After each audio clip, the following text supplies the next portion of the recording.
ચલો આપણે જોઈએ ચાટ બનાવવાની રેસીપી. ચલો આપણે બનાવી સાબુદાણાના વડા. એના માટે મેં 3 બટેટા બોઇલ કરીને લઈ લીધા અને સાબુદાણા પલાળીને લઈ લીધા છે. હવે આપણે એમાં મિક્સ કરી દઈશું. પછી ખાંડ એડ કરી દઈશું, લીલું મરચું, સિંધાળું મીઠું સ્વાદ પ્રમાણે અને થોડુંક અમથું કાળી મરી પાવડર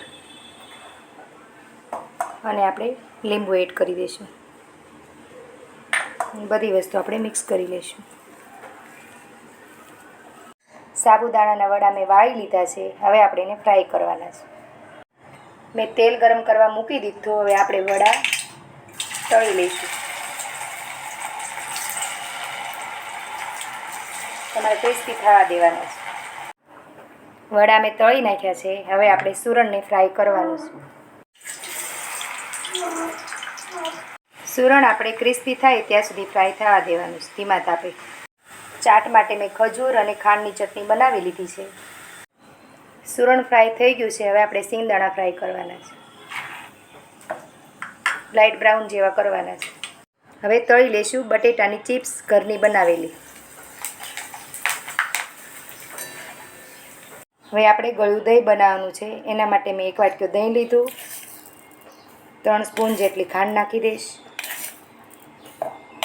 અને સ્વાદ પ્રમાણે આપણે મીઠું નાખી દઈશું. પછી એને આપણે મિક્સ કરી લેવાનું. મારી બધી તૈયારી થઈ ગઈ છે. હવે આપણે બનાવશું ચાટ. ચાટ માટે પહેલાં આપણે નાખશું દહીં,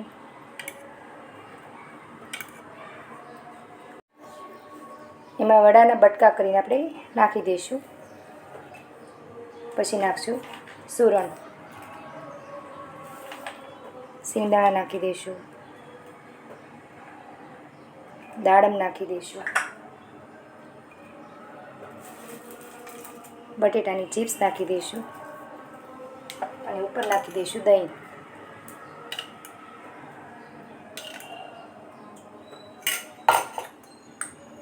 પછી નાખશું આપણે મેં મરી પાવડર નાખ્યો. હવે આપણે નાખશું સિંધાળું મીઠું સ્વાદ પ્રમાણે. અને જો તમે કોથમરી ખાતા હોય તો તમે એડ કરી શકો, નકર તમારે નહીં કરવાની. હવે આપણો શ્રાવણ મહિનો આવશે તો તમે આ રેસીપી જરૂરથી ટ્રાય કરજો. ચાટ બહુ મસ્ત લાગે છે. જો તમને અમારી ચાટની રેસીપી ગમી હોય તો લાઈક કરો, શેર કરો અને સબસ્ક્રાઈબ કરો. જય માતાજી, જય સચ્ચિદાનંદ.